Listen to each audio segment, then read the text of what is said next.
Are you tired of your valuable ideas and suggestions getting lost in the shuffle? Well, that is why I'm introducing Direct Suggest, the revolutionary digital suggestion box that puts your voice front and center. With Direct Suggest, you have the power to make a difference in your organization. Direct Suggest provides value to organizations in various industries worldwide, including notable brands like Comcast, TD Bank, and Nokia. And here's the best part. Direct Suggest only costs 50 cents per employee per month, making it an affordable solution for businesses of all sizes. Plus, they have an incredibly high ROI and savings potential with an average 33 times return on investment. The implementation process is also a breeze. Once committed, setting up Direct Suggest from start to finish can be completed in as quickly as a week or less. Don't let your ideas or your team's ideas go unnoticed. Visit directsuggest.com today and start by making a difference with Direct Suggest. Use the promo code HUMANHR for your extended 60-day free trial. Again, visit directsuggest.com to learn more, and remember to use promo code HUMANHR for an extended free trial. Direct Suggest, where your voice matters. Welcome to the Bringing the Human Back to Human Resources podcast. I'm Tracy Chernoff, and I've spent my entire professional career in HR. Each week, we'll explore the delicate balance between people and business with the aim to reconnect the two and create meaningful outcomes. Listen in as I share my own experiences, challenge the status quo, and chat with guests from various industries about our mission to bring the human back to human resources. Hi, everyone. Welcome back to the Bringing the Human Back to Human Resources podcast. Thank you so much for being here for another week. Don't forget to rate, review, subscribe, share this episode with a friend, whatever you have to do to get the word out, and make sure that you subscribe to my newsletter on hrtracy.com. That's Tracy with an I. If you don't know, now you know. This week, we are talking more about HR burnout and overwhelm, and I'm not doing it alone. I have an amazing guest to walk us through how to prevent and identify some of these things. So Dr. Rebecca Eldredge is our guest this week. She is a licensed psychologist who integrates the science and practice of emotional well-being, cultural competence, and social justice into creating meaningful change. For the past 20 years, Dr. Rebecca Eldredge has supported clients and organizations to cultivate compassion for themselves as they bring compassion and impact to their work and communities. She's been honored to work with corporations, university departments, and refugee resettlement agencies, as well as hundreds of diverse clients. So welcome, Rebecca. We're so excited to have you. I think you are actually the first psychologist to ever grace the podcast, I think. What an honor. Thank you so much for having me. Yes, of course. I'm really excited to kind of break down this topic from really an expert's point of view, because of course there are so many thought leaders, whether they're in HR or out of HR, in business, not in business, who have, kind of cultivated their own careers and businesses and coaching around preventing burnout. But you are trained in the psychology behind all of this. So I would love to just kind of hear from you how you got started in all of this, but also what has led you to be interested in the burnout and self-compassion side of business. Mm-hmm.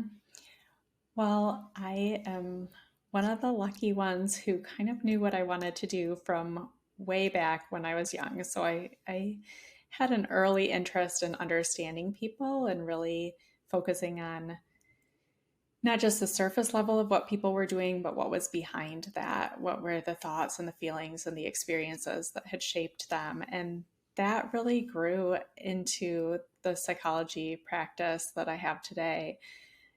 Specifically, though, the more that I've worked with leaders in human resources and other fields as well, that I often was seeing people at the point where they were so depleted, where their work, their lives, their experiences had taken such a toll on them that they were no longer feeling good about who they were, how they were showing up, the impact that they were having wasn't what they were going for.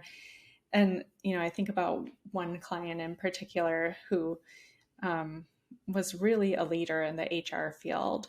And yeah, it was just exhausting her. She was up against so many pressures and so many demands, and in an environment where even as more and more was expected of her, and she was one of the only people of color, one of the only women in the executive team, just a lot Mm-hmm. of things where she was facing a lot of internal as well as systemic challenges. And the cost to her well-being was so great, waking up every morning at 2 or 3 a.m., unable to get back to sleep, taking up a smaller and smaller space within her own life, exhausted, and then getting more and more critical towards herself because she was like, why am I not doing everything I used to be able to do? Why is it taking me longer? Why am I less motivated, less productive? And so really internalizing the costs of the work that she'd been doing. And so experiences like that have really continued to motivate me to say, how can we get ahead of this? How can we more quickly realize when that depletion is starting to build up so that people don't have to get to the point where they're so exhausted, where they have so little left to enjoy their lives, to be present with the people that they love, and to create the impact that they want to have around them. So that's been really influential as I've continued to focus in and really specialize in these areas. Yeah, that makes a lot of sense. I mean, it leads me to think about the probably fairly well-known quote when someone decides whether they're working to live or living to work. And, you Mm-hmm. know, I, I think these last few years, there's definitely been this awakening around what people value and what they want out of their experiences. And, even from the perspective of, well, I don't want to live to work anymore. So how can I work to live? And so we've seen, of course, like a huge shift even in the exodus of employees or people from different industries. I mean, there was just an article that I read today on CNN about educators who are leaving education, teachers who are leaving education in droves because of fear of violence in schools and, Mm-hmm. basically being exposed to dangerous environments on top of the actual workload and the pay inequities that many Right. often cite when we think about education. So it's definitely interesting to think about how these last few years have affected or impacted people with when thinking about overwhelm and burnout. Mm-hmm. And there's even this other layer, like as you're talking about that, where there's burnout, and then there's also compassion fatigue, and those two can be separate, but they can also coexist. And so for people in Mm-hmm. professions like human resources, therapists, healthcare professionals, teachers, where there's so much of what they're doing that is responding to the trauma and to the stress in others' lives, that eventually they can kind of absorb some of those same symptoms as if they'd been through it themselves. And Mm-hmm. so I think your point about what teachers are going through, and we're seeing the same thing in healthcare as well, like just Sure. people leaving professions where they can't keep up with everything and still live a life that feels healthy and meaningful for them. Right. Right. I think it's honestly it's a great segue because when I think about that word compassion and like self-compassion, which I know you and I have spoken about before recording, there's probably like even a lack of understanding by many people as to what self-compassion really means, because Mm-hmm. especially for those of us in HR, you're right, most of us are in roles that are really requiring a lot of energy, whether it's energy to have to unfortunately terminate someone or energy to have to deal with someone's challenges that require our support or resourcing. Whatever it Mm-hmm. is, that there is this like added level of compassion that is typically required or hopefully present in an HR professional's reach outreach and response. But what exactly does self-compassion mean, and what does it mean when we say, or when you say, that we should honor our self-compassion or focus on being self-compassionate? Such a good question. And it's interesting because I was speaking not too long ago at a healthcare and human resources conference. Hmm. And as part of that, we were talking about, in order to talk about self compassion, we need to talk about what is compassion. And the definition that I love is that compassion is an emotional response to someone else's real or perceived suffering and distress, along with, really combined with, the authentic desire to help. So it's not just like you feel bad and I feel bad that you feel bad. It's not just empathy. And it's not just I'm doing something that helps somebody else, which would be more altruism. And it's benefiting somebody else, but I may or may not have an emotional attachment to it. But it's that combination where you're feeling something and the feeling itself is combined with the desire to do something to make it better.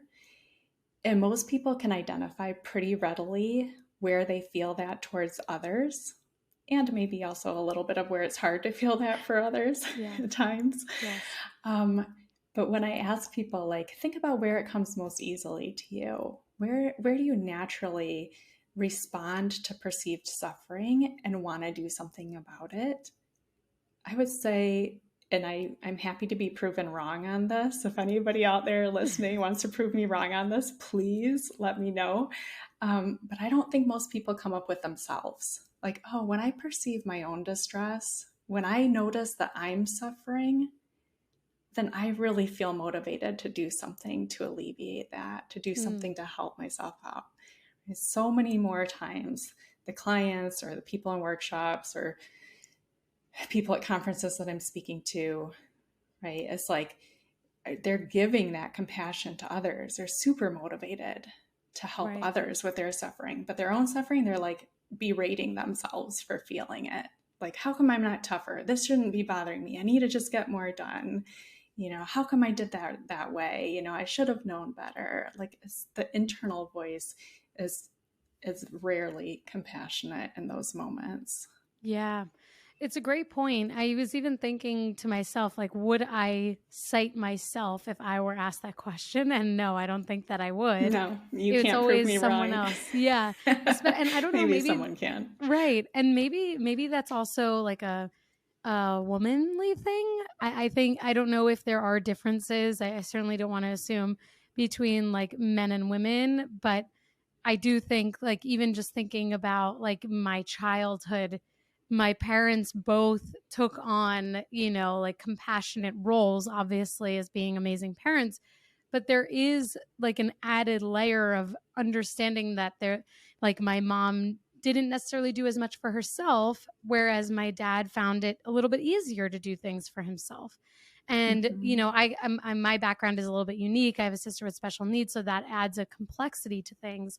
But when I think about, translating that to business, if someone is in an HR role or they are in an industry that requires an added or hyper amount of compassionate work, that then there is that probably a steeper slope toward compassion fatigue, which leads me to my next question for you around how someone can identify if they have compassion fatigue. Is it truly like when you are totally not fazed by something, or is it deeper than that? And how does compassion fatigue kind of tie into this like burnout and overwhelm? Yeah. So I'll start with the burnout piece because it might be easier to segue in that direction. And I do want to say one of the quotes that I had read was that HR is the place where stress goes to live within an organization. And so, I have so much compassion for the people that I know in HR that I chose to get into the mental health field. Like I knew what I was getting myself into, but people who go into HR who suddenly are that receptacle for all of the stress and problems within the organization.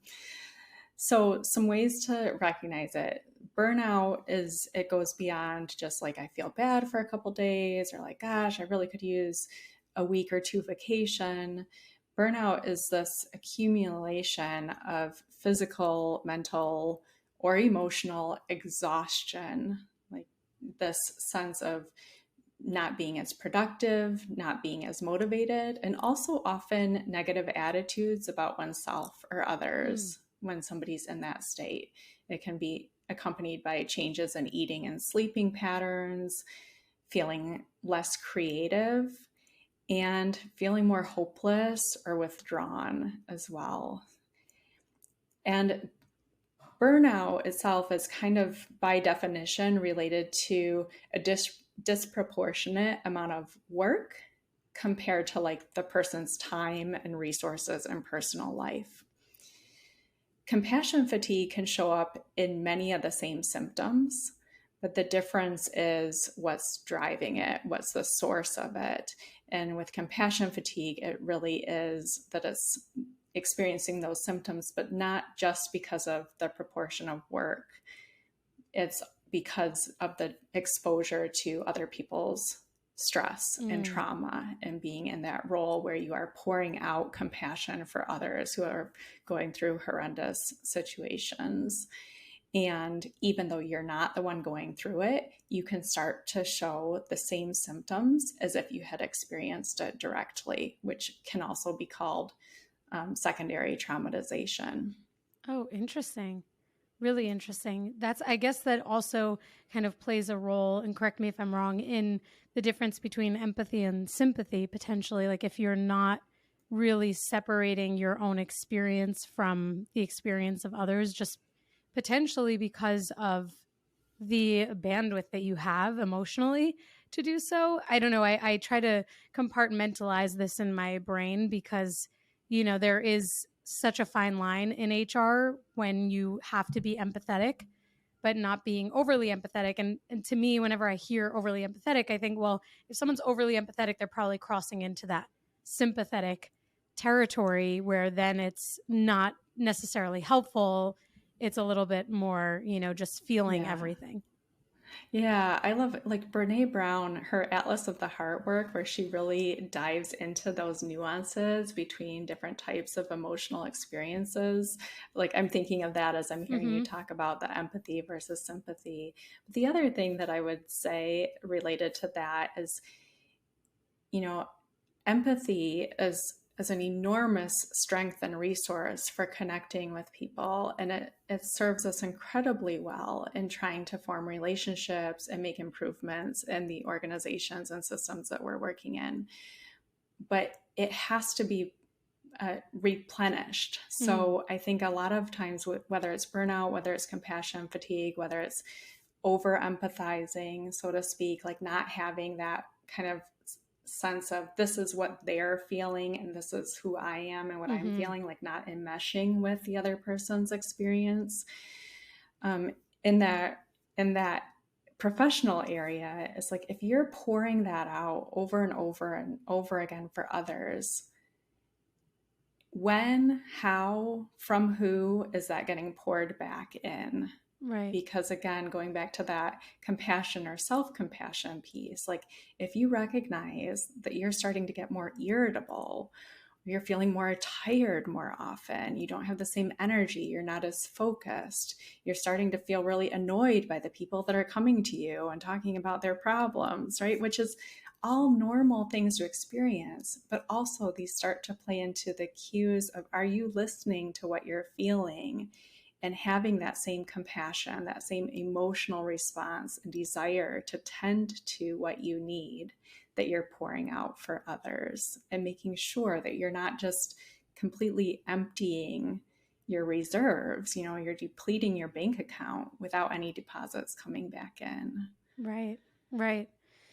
One of the things that you said before, and all of that, I also don't want to move on from that too fast because actually it all really resonates quite well, how you can identify those symptoms and kind of recognize when you are either in that burnout zone or approaching the burnout zone. And I'm sure for some people it translates into, I'm not happy at work, I need a new job, when actually it might be something else. Like you might be perfectly fine in your role, but actually the reality is that you've not taken care of yourself in the way that you need to. So in that, the thought that I had, kind of listening to your explanation there was that in the beginning of the recording today, you mentioned this word cost, that there is a cost associated with all of these negative outcomes of not having enough self-compassion or having enough time or making enough time for ourselves, right? Just at a high level, kind of recapping some of those things. Mm-hmm. And one of the things that we had spoken about before recording too was this idea of like when someone is pushing through, just pushing through the burnout, kind of just making it work, figuring it out, just trying to push through until the next milestone, until the next vacation, until the next day off. What are Mm-hmm. the costs of doing that? And, you know, especially for us in HR, there, you know, many of us are individual contributors, but we are not siloed in our work. People are counting on us. It's not just HR people who experience this, but obviously considering my audience, like we are always being relied on for something.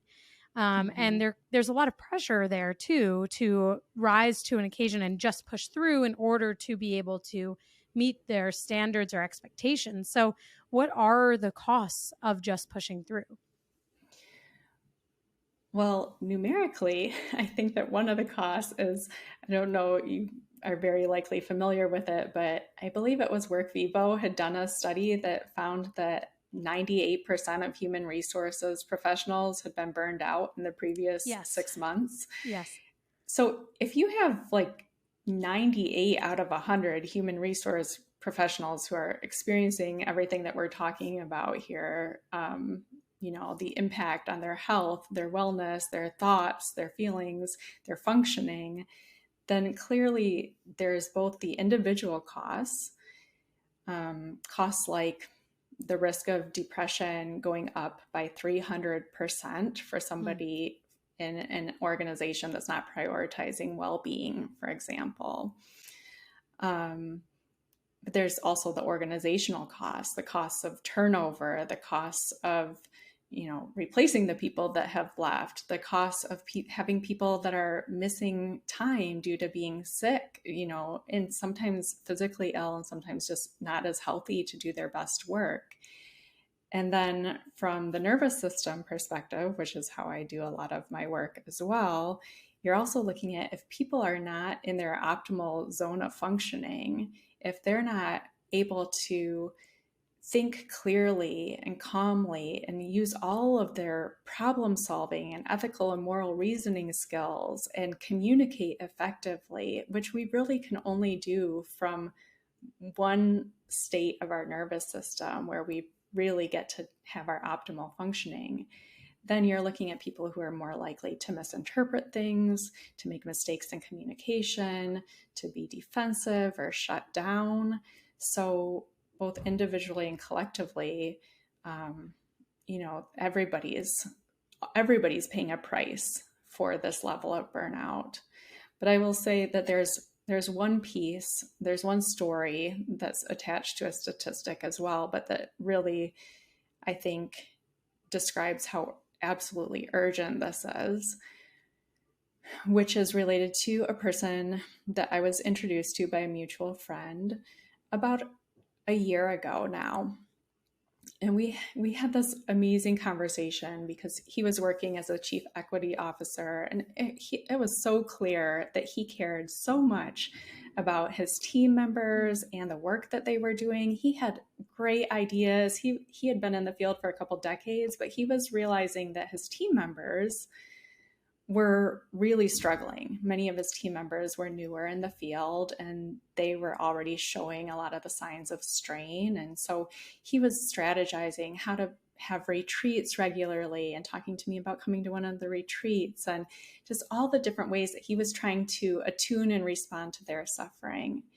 And we stayed in contact over the year because we were planning for these different events, and he was always really responsive. And then it got to be later in the year, and I sent him an email about one of the events, and I didn't hear anything back. And it struck me because it was out of the norm, but it was also towards the end of the year. So I'm like, you know, it's the Mm-hmm. holidays, people are exhausted, like everybody's just trying to, you know, like finish out the year. So I didn't do anything with that at that point. And I circled back in January, and at that point, the email bounced back. And I Mm. tried again and it bounced back. And I reached out to the mutual friend who had introduced us and I asked, you know, has he changed companies? And I found out that he had died Oh, wow. suddenly of a medical crisis. Mm. right around the time I had emailed him at the end of the year and not gotten a response. And while that is an extreme example, there is data that shows, for example, that people who experience injustice in the workplace have about twice the levels of burnout as people who don't. And also, the people who experience injustice in the workplace have odds of suffering a major health disease that goes up to 55%. So Wow. 55% odd of suffering a major health disease. And I knew that statistic before, and I was seeing people dealing with, increase in rates of diabetes and shortness of breath and, gaining weight because they couldn't be as active as they wanted to be and not feeling as healthy in their bodies. And so there were all of these other pieces of evidence that supported that. And like, I cannot look at that statistic the same way again, because when you're looking at really an ultimate cost is that not taking care of ourselves, not taking care of each other, not creating work environments that are really centered on well-being has costs that I don't even want to begin to measure. Yeah. It's important for any business to focus on their culture, employee well-being, and strategic growth. But without the proper tools, it can be next to impossible to support the people behind your success. That's why you need Namely, the all-in-one HR solution that empowers you to engage and develop your people in an intuitive platform. Namely's award-winning technology covers your essential HR, payroll, and compliance needs in one place. Whether you have 20 or 1,000 employees, Namely's modern and integrated platform is designed to be used by everyone every day. With a mobile app and elegant UI, Namely empowers employees with self-service tools to request PTO, acknowledge peers, review pay stubs, and enroll in benefits. Namely helps you easily handle everything from onboarding, payroll, time tracking, open enrollment, employee engagement, and so much more, so you can get the time and data you need to drive the initiatives your company really cares about. Namely will be a game changer for your business and your team. Learn how you can simplify your HR processes today at namely.com. That's namely.com. If your company is remote or hybrid, then you know just how difficult it can be to grow your company's culture beyond a pre-scheduled Zoom happy hour or occasional lunch and learn. Well, this week's sponsor is here to solve that. They're called CultureBot. CultureBot has devised what will likely become the gold standard for growing and blossoming a company culture inside of Slack. The app is like a sidekick for any HR or people professional, automating a lot of the mundane tasks you probably are forgetting to do on a daily basis. Things like birthday and work anniversary celebrations, team shoutouts and kudos, employee introductions, and remote games. It even has health and wellness tips and conversation starters. If that piques your interest, this will get you even more excited. Today, I'm able to share a special promotion for listeners of the podcast. You can get your first 6 months of CultureBot for 50% off. Plus, if your team is under 25 employees, CultureBot is free forever. So if you're looking for a way to create a culture of appreciation and drive increased engagement and togetherness across your team, I definitely recommend checking out CultureBot. Go to getculturebot.com/humanhr. That's getculturebot.com/humanhr to get the offer. Plus, I've added the link in the show notes so you can just click right there. Now, let's get back to the podcast. Oh, well, I'm really sorry about his loss. I mean, it sounds like he was doing some amazing things and had intentions to do some amazing things. But it's a really great reminder that we get one life and we get one shot at it, one moment to figure it out and make the most of it. And, coming back to what I had said around working to live versus living to work, when we focus on the former, then hopefully we are creating more boundaries. I mean, I'll share, while we're sharing here, I'll share a personal anecdote. I realize we are recording this in June, but this episode will come out probably a little bit later than this summer. And one of the things that I experienced in the last few months was pretty intense burnout, I'll say. I've been covering for a maternity leave, which is a wonderful thing.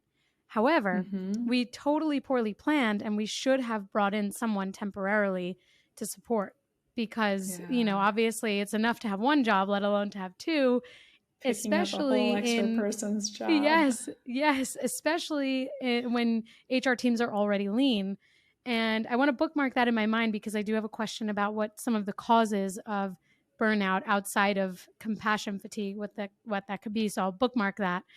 Just remind me if I don't remember. But I was feeling so burnt out. I think I might have shared this on a podcast episode in the past, that I was like totally not interested in doing my podcast, which is very strange for me because I love my podcast. I've been doing it for 3 years.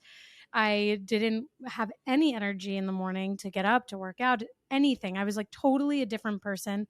And when people would reach out to me at work, I would find I didn't have as much patience. Obviously, I didn't respond with a lack of patience because I still was able to manage my emotions, but I was like totally irritated by every single thing. And I realized this, thankfully, very quickly, because I was like, this is just totally unlike me. Why am I acting this way? And there was a moment where I thought, am I just not happy at work? Is it the job?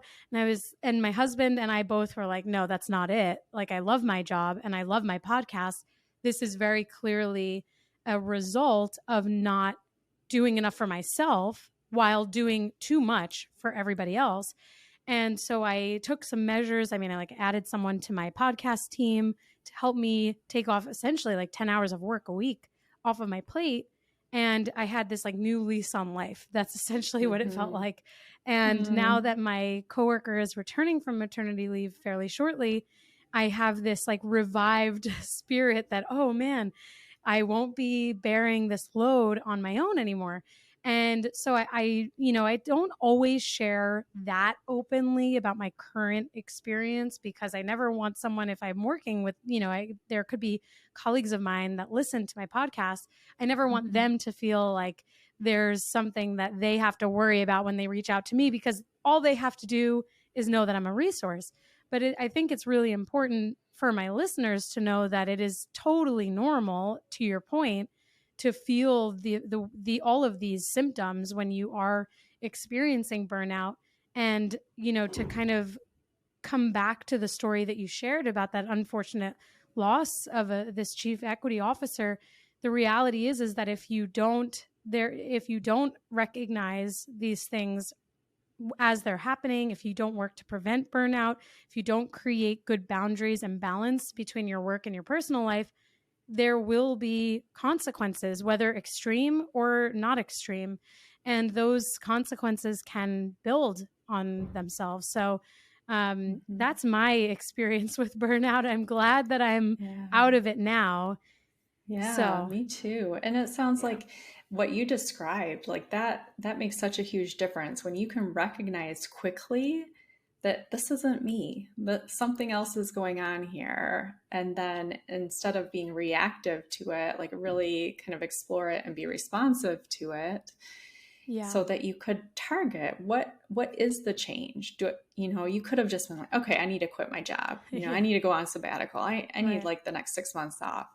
But it turns out it didn't need to be quite that extreme. Like you did need to make some adjustments. And it sounds like you did a great job figuring out what those were and then being able to recover that much more quickly as a result. Thank you. Yes, I think I am pretty proud of I know I am proud of myself for being able to realize that this wasn't just like a lack of passion, but actually that this was just a total lack of space in my life to take on anymore, and to even that I needed to essentially process through all of the things that I was feeling, figure out where they were coming from. And of course, things are never just black and white. There's always a complexity to anyone's burnout. I mean, people, for example, if someone is a caregiver, like I shared, I come from a family I have a sister with special needs, and I have many friends who are caregivers, either to parents or siblings or children. And those are some complex situations where burnout can happen on a much shorter fuse. So, I think the reason why I was so excited about this episode is because there are ways that we can prevent those things. So I really have 2 final questions for you. But before I talk about or ask about how we prevent these things, I want to remember what I bookmarked in my mind, which is, I guess, let me preface by saying, I was thinking before, like in the 1950s, in the 1960s, did people feel burnout when there was arguably more of a balance between home life and personal life? Women were starting to enter the workforce much more readily and consistently.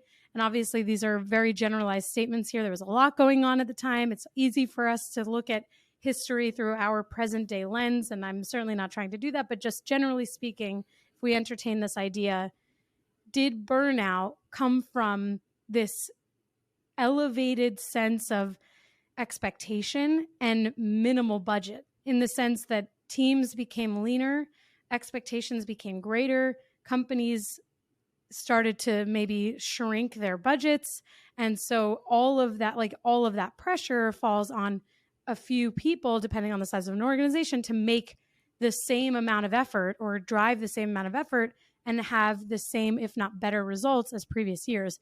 So the reason why I prefaced with did burnout exist in the past is because I wonder, is there some correlation to the way that business has been operating in the United States specifically, or if it's just totally not relevant to that and burnout has always existed and it's just relevant to the type of industry or the way that the industry or the business is operating?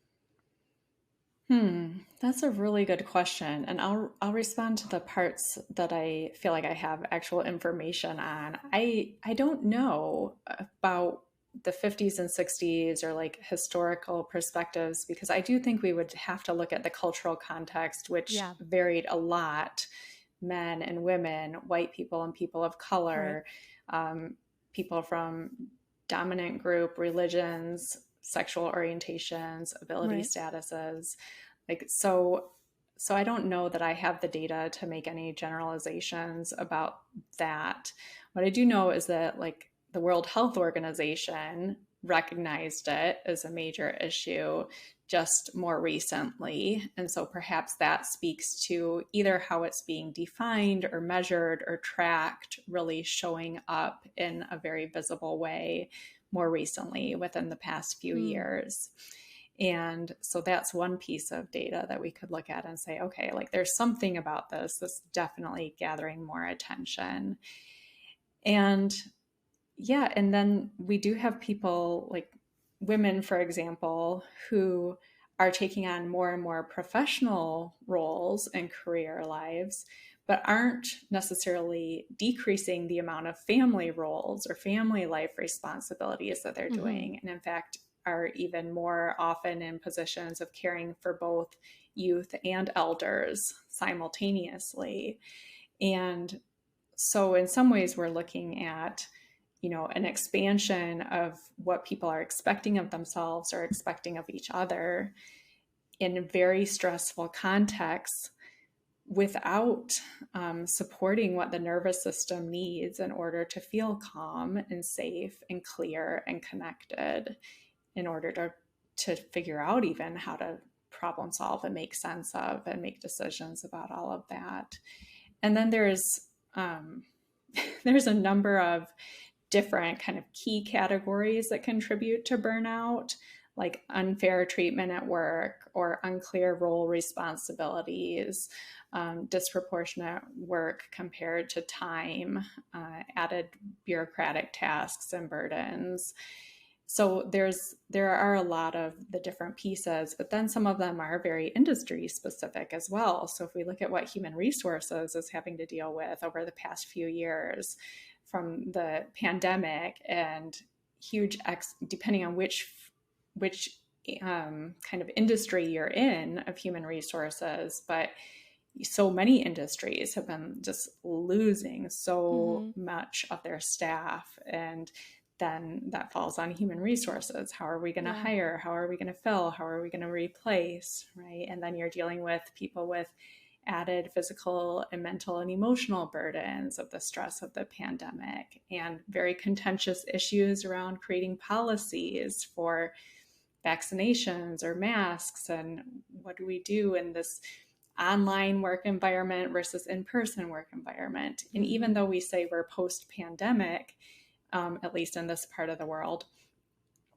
we are still dealing with a lot of the ramifications of that. So human resources carries a lot of stress. And I'm sure I'm not telling you anything you don't I'm already sorry, I was know. having some flashbacks there. Yeah.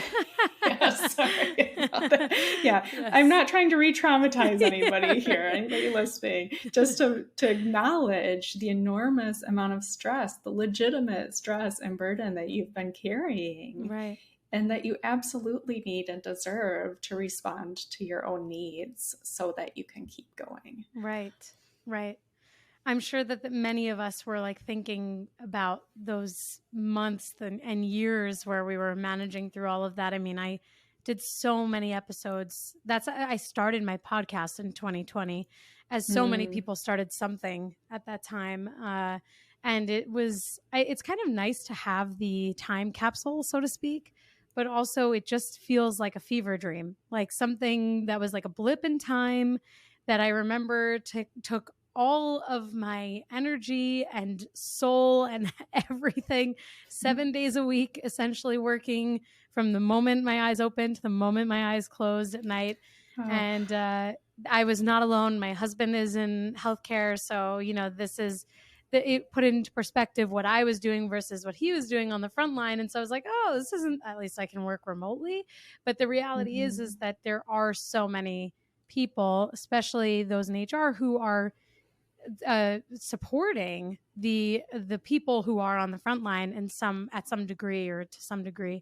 So yeah, I'm sure many of us were like, I don't know, I'm a '90s kid, so we had this show That's So Raven, and she could see the future, and so there were moments where she would in the show like look to the side essentially, and it would like go into this time warp, and she would see the future, and that is how I would describe my mind, what my mind just went through as you were talking about the past few years. So for any other '90s kids, I'm sure they know exactly what I'm saying when I talk about that moment in the show. But anyway, I digress. My final question for you today is really, how can we take all of this knowledge that you've given us and work to prevent burnout, work to prevent compassion fatigue, and focus on and improve our self-compassion? Mm-hmm. Oh, it's so important. So one of the favorite tools that I use when I'm working with people is on mapping out their individual nervous systems. Because even if we talk about general signs of stress or compassion fatigue, or burnout, like you still need to know what your body, thought, mind, emotions does when you're under stress. And so, in the way that you talked about it earlier, like I loved how you were able to recognize this isn't me. Like you could recognize that the way that your body and thoughts and mind were responding under stress was not characteristic of who you are as a person. And so people map it out and they get such different flavors of responses. So even if we're looking at fight or flight mode, for example, when people are like, what's happening for me when I'm in fight or flight mode, which is where the body is really activated and like ready to move to somehow protect from danger through action.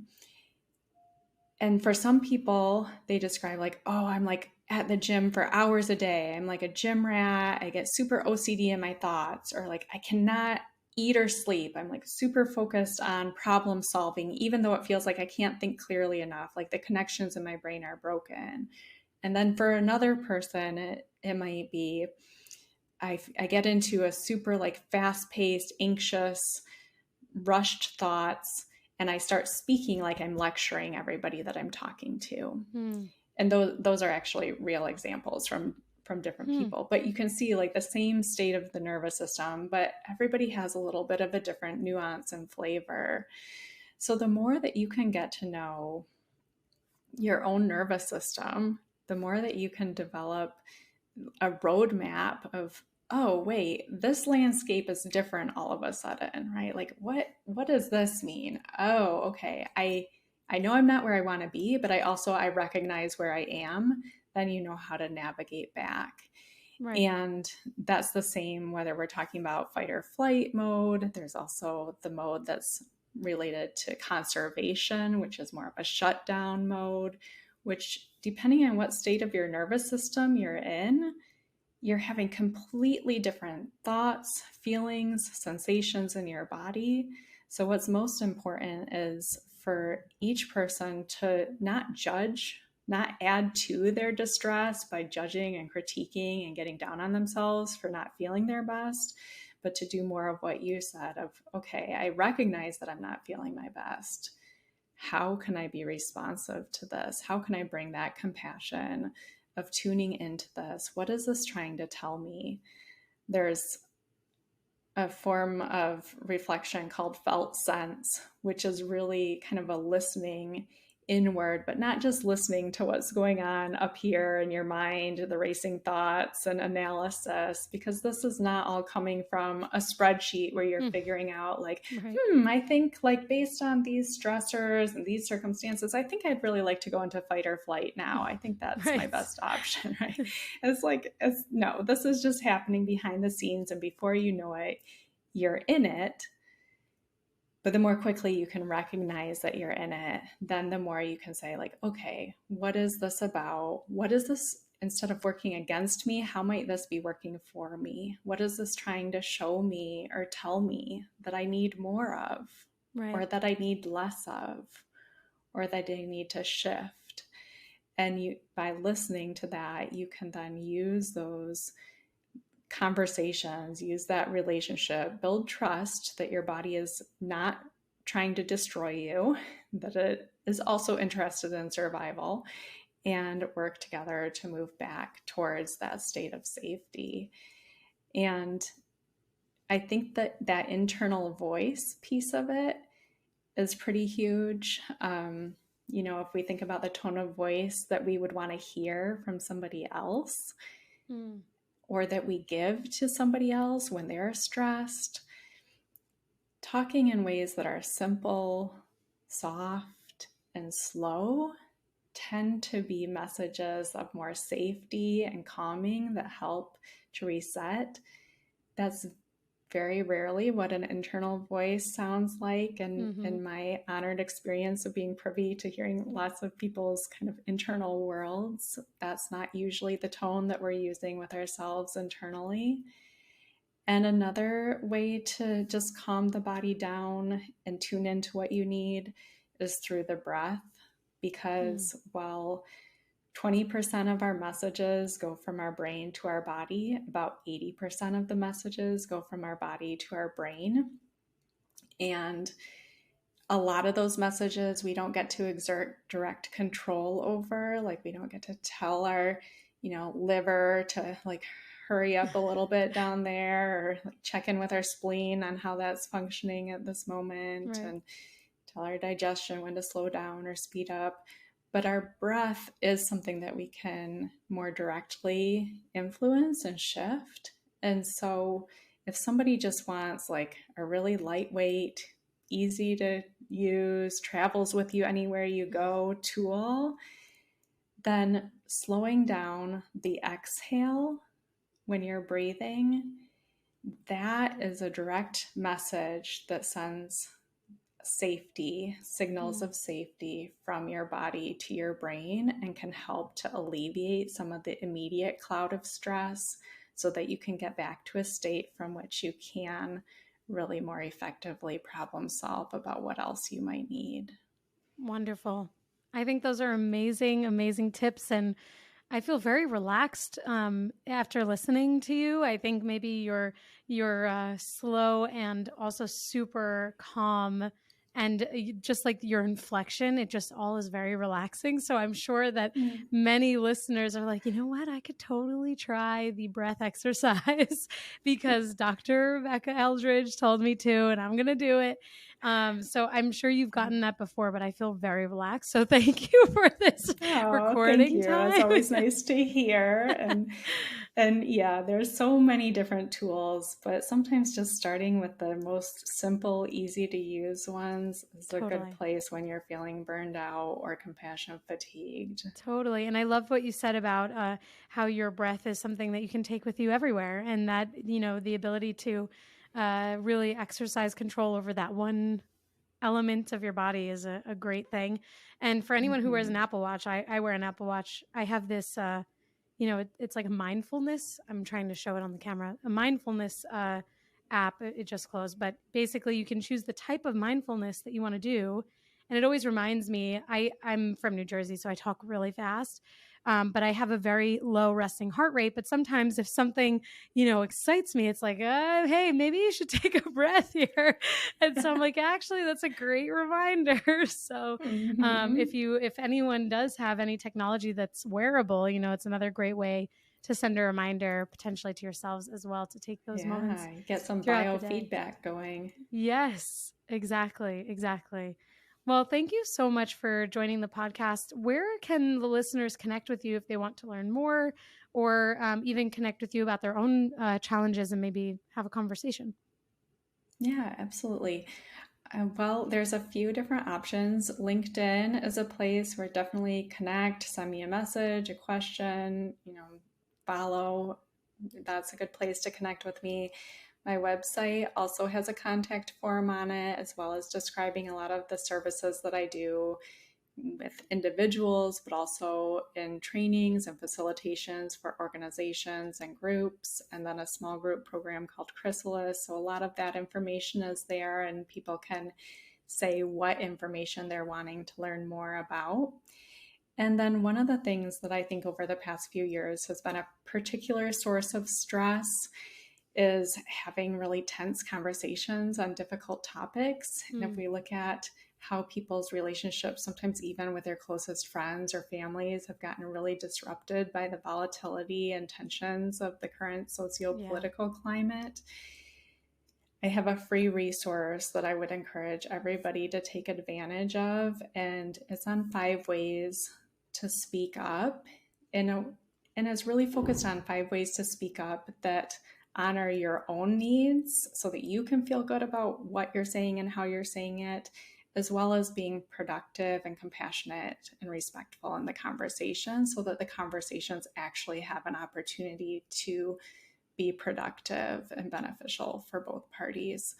So that can be downloaded at rebeccaepphd.com/5 ways, WAYS, for Amazing. the 5 ways to speak up. Amazing. And I will have all of those resources linked in the show notes as well for anyone who didn't have a pen and paper or you didn't pause it. Just hit the show notes and you can get those links directly. Thank you so much, Rebecca, for joining.